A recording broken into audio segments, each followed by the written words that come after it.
What's going on, guys? Back again today, and you can tell by the title that this is going to be a hot take video regarding some Warhammer 40k stuff.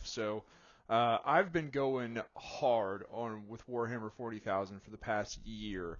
Um, Ever since Henry Cavill initially put out the announcement that he was going to be partnering with Amazon to basically bring Warhammer 40,000 to life in live action form on Amazon Prime Video. Uh, Ever since then, I've been going hard with Warhammer 40,000. First thing I did was I started reading the books again, getting back into the lore. Then next thing I started to do was collect the Joy Toy Warhammer 40,000 toys, because I've always, as a 40k fan, I've always first and foremost been a fan of the story, right? That's what always drew me to Warhammer 40,000. That's what got me into it initially.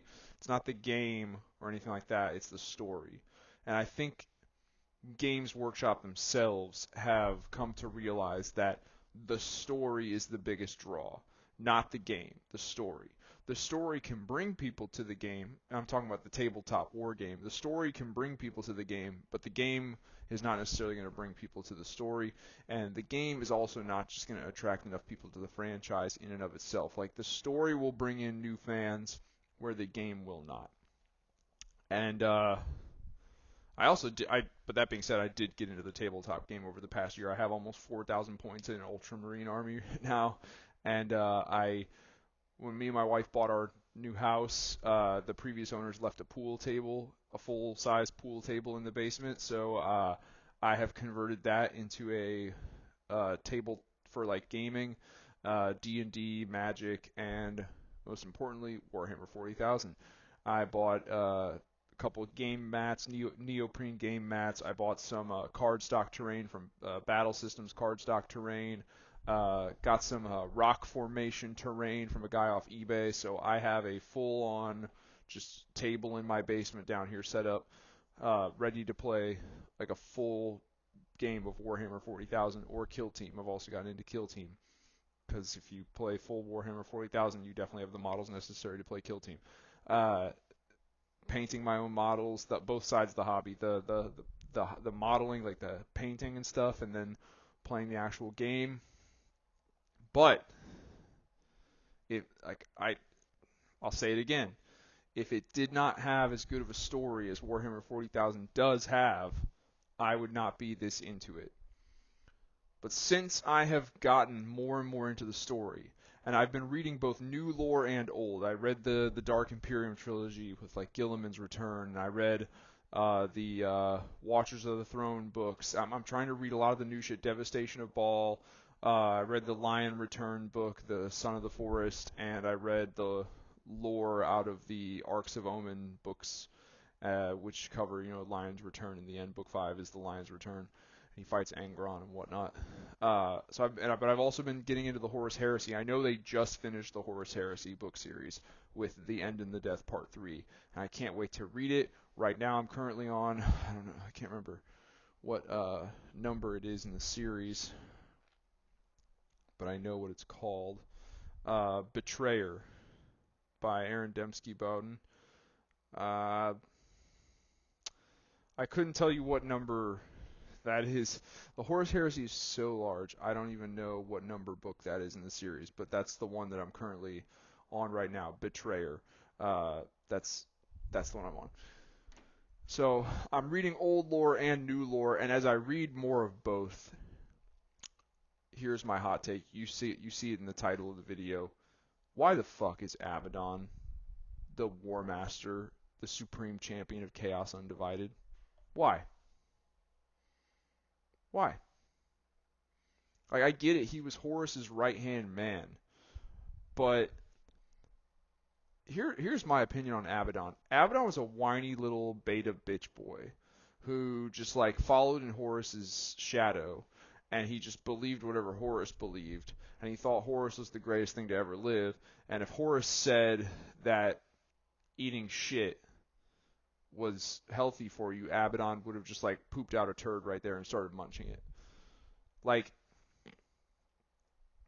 Abbadon would just regurgitate the opinions of Horus.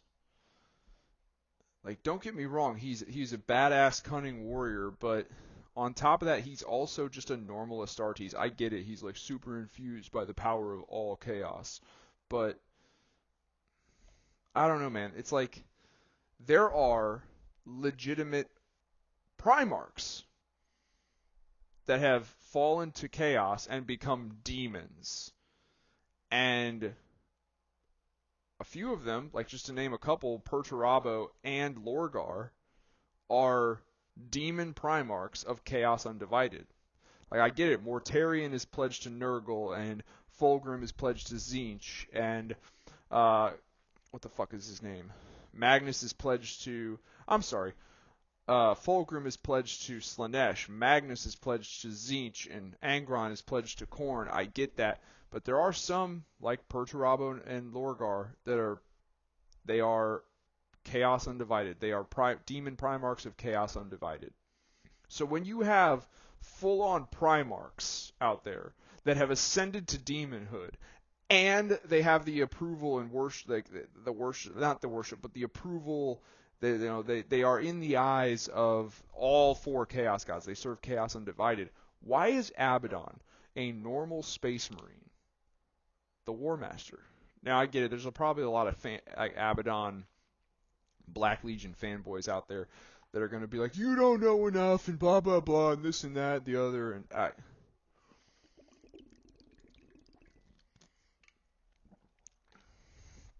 Abbadon was just Horus's little beta bitch boy. Like, he was. Why the fuck he is the grand champion of Chaos Undivided, I have no idea. I have two ideas that I think would be better. It's my hot take. One of them that you see in the title is Lorgar. Lorgar makes sense from a narrative storytelling perspective, okay? Lorgar was the first Primarch to fall to Chaos. I get it, Erebus was the first. Erebus did it all, but Erebus, like Abbadon, is just a normal Space Marine.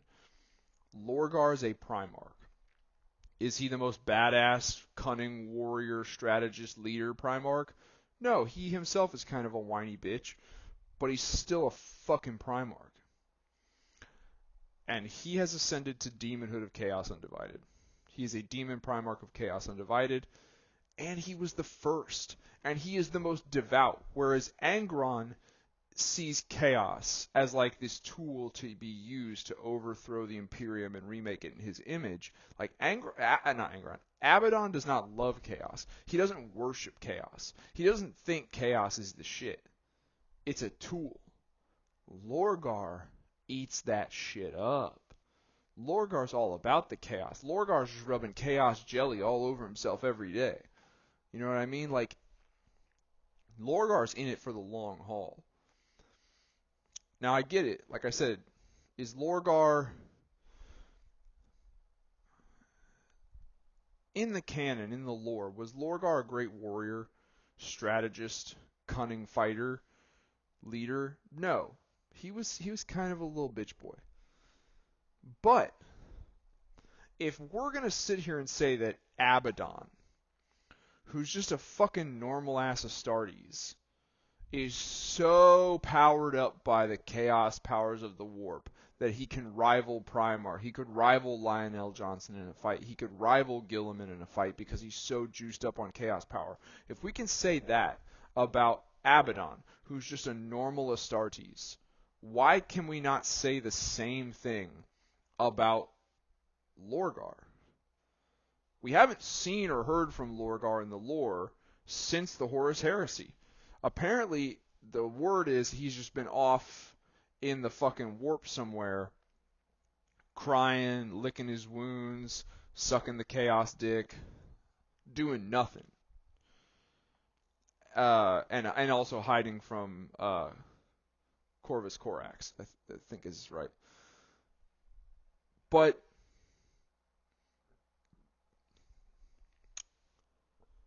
this is a fictional narrative, and you can, in all reality, write it any way you want. I prefer it when they write things, I prefer when creators take it seriously. Like, I don't like when creators just kind of go, ah, it's fiction, it can be whatever we want it to be, don't think too hard about it. No, I prefer when they kind of think hard about it, and they take lore and canon that has come before their writings, and they take it into consideration and regard it as a set precedent. I like that, but it is fiction. And Lorgar, coming out of the woodwork now, from wherever the fuck he's been, juiced up on the power of Chaos Undivided, and assuming the role of, like, Warmaster Grand Champion of Chaos Undivided, it kind of does fit. And you could say that, like, in the past 9,000 years, he's gained power, and he's juiced up, and he's trained, and he is a worthy warrior now. He is a cunning fighter. And I think it would make for an overall compelling story. Because it's like when I was reading the Lion, Son of the Forest book, and one of the fucking Dark Angels or someone, I can't remember who it was, but they told Lion about Abbadon. They're like, he's the Warmaster of Chaos Undivided. He serves the ruinous powers. And the Lion just kind of like Abbadon. Ezekiel Abbadon? Like Horus's first captain? Like, just a normal-ass Astartes dude. Grand Champion of all Chaos. Yeah, I'll fucking kill him when I get to it. Like, that was the Lion's reaction. Now, I get it. They even say it in the book. It's like, apparently, he is so infused with Chaos warp power that he could rival a Primarch. But the Lion scoffs at this too. Now, maybe it's true, maybe it's not. Maybe that's the route they're going to go, maybe it isn't. But, guys, Abbadon has no personal vendetta or history with any, like, relevant living Imperium character. Lorgar does. Lorgar and Guilliman are arch rivals. They hate each other, hated enemies. There's a feud between them after what Lorgar did on Calth back during the Heresy. Like, and Guilliman is Lord Commander. Who knows what's going to happen when him and Lion meet, but like, if your head honcho of the Imperium, loyalist Imperium guy, is Guilliman, would it not be narratively better and more compelling and interesting if the arch champion of Chaos Undivided was Lorgar? From a storytelling perspective, I just think it makes more sense.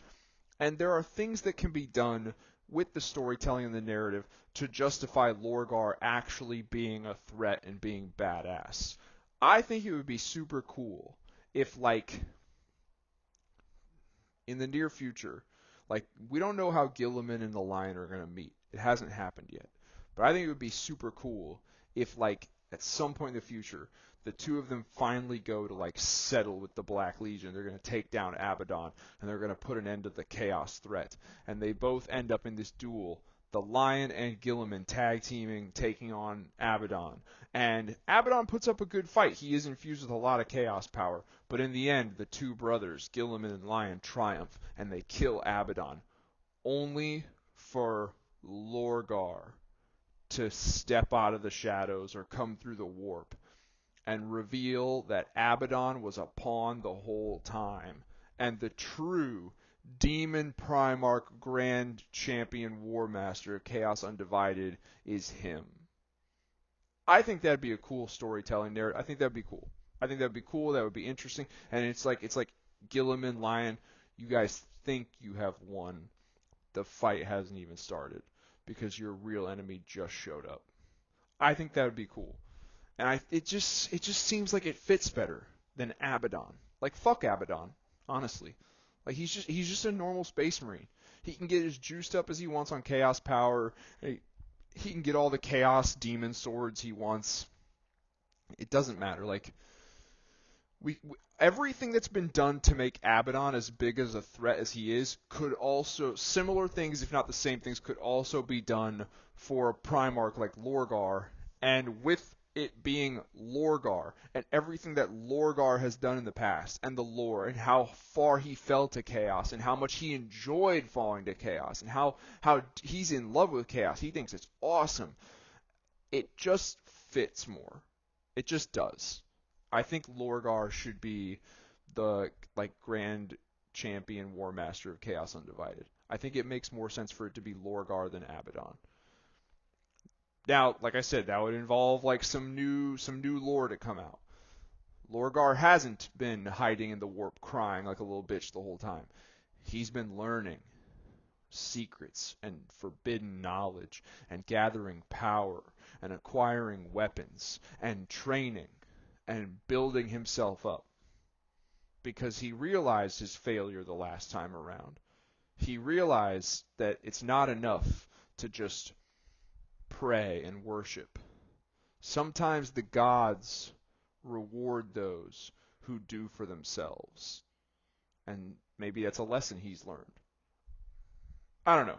It's just something I've been thinking about, and I wanted to put it out there, see who agrees with me, see who disagrees with me. So on that note, please leave some comments down below, get a discussion started. What do you think about this hot take? Lorgar as the Grand Warmaster Champion of Chaos Undivided instead of Abbadon. Does it work? Does it not work? Who thinks it's a cool idea? Who disagrees? Leave some comments down below, get a discussion started. If you like this video, please hit the like button. It really helps out the channel. And if you want to help out my channel even further, check out some of my other videos and maybe subscribe. Other than that, I'll talk to you guys later.